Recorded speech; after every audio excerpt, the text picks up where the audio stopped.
All right, let's get right into it. Today, we are talking about one of the most powerful, most complex, and honestly, one of the most unforgettable characters in all of modern fantasy. Of course, I'm talking about the one and only Yennefer of Vengerberg. She is an absolute force of nature, and trust me, we are going to unpack every single piece of her incredible story. If you're a fan of The Witcher, those three things, they instantly conjure up one person, and one person only. It's more than just a description, right? It's her aura. It's the very presence she projects out into the world. It's this carefully constructed identity of beauty, of power, of this intoxicating allure. But, and this is the important part, it's an identity she had to fight tooth and nail to create. And this right here, this quote from her creator, Andrzej Sapkowski, this is basically the key to understanding everything about Yennefer.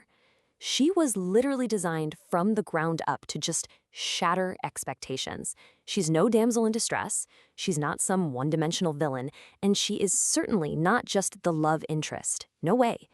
Yennefer is the hero of her own story, period. So, if we really want to understand the powerhouse sorceress, we've got to go back, way back. We have to start with the broken girl she used to be. See, her story doesn't kick off with magic and power. Oh no, it begins with just profound pain and rejection. Just let that sink in for a minute. The woman who becomes famous for her almost otherworldly beauty was born with a deformity so severe it made her an outcast in her own home. And her name, it wasn't even Yennefer. She was born Janka, a name she would later discard like a piece of her past she couldn't wait to get rid of. And this brutal childhood, this isn't just some tragic backstory. It's the absolute foundation of her entire personality. The cruelty from her father, the rejection from her mother, all of it forged this fierce, almost desperate need for control. She made a vow to herself. She would never be powerless again. The pain ran so deep, you guys, that even after she got to the magical academy of Aretuza, a supposed escape, she actually tried to end her own life. And look at this contrast. It's night and day. It shows the sheer scale of her transformation.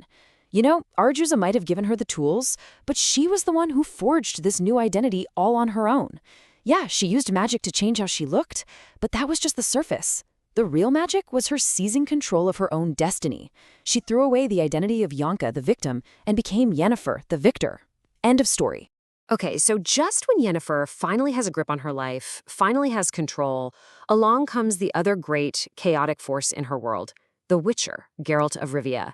And let's be real, you absolutely cannot do an explainer on Yennefer without diving deep into their epic, fateful love story. So here's how their worlds first collide. It all starts with a djinn. Geralt's buddy, Dandelion, gets himself hurt, and Geralt desperately needs a healer. He finds Yennefer. Now, Yennefer, being Yennefer, sees this as a golden opportunity to capture that djinn and get a massive power boost. It's so perfectly in character for both of them, right? But her ambition gets the better of her, the djinn turns on her, and it's about to kill her. In that last moment, Geralt makes a wish that saves her life, but also binds their fates together forever. And let me tell you, their relationship was never a fairy tale, not even close. It was a storm. A total tempest. They'd crash together with this incredible passion, but then their fiercely independent, stubborn natures would just tear them apart again.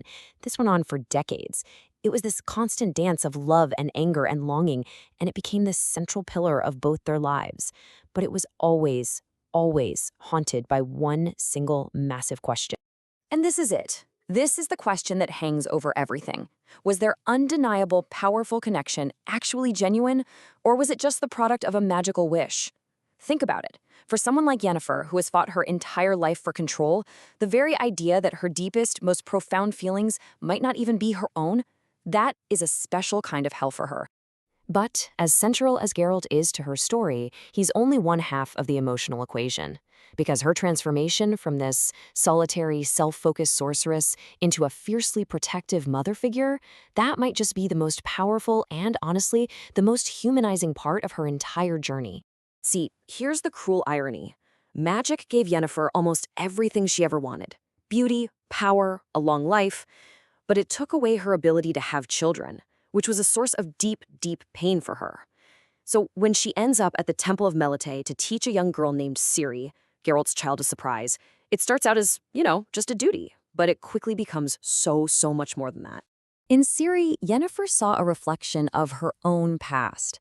Here was this young girl bursting with immense, terrifying power that she had no idea how to control. Sound familiar? And Yennefer's role it evolved. She went from being this reluctant teacher to a mother who would literally burn the world to the ground to keep her daughter safe. And this love, this wasn't bound by any magic wish. This was real. It was forged in the fire of teaching and nurturing and just pure unconditional devotion.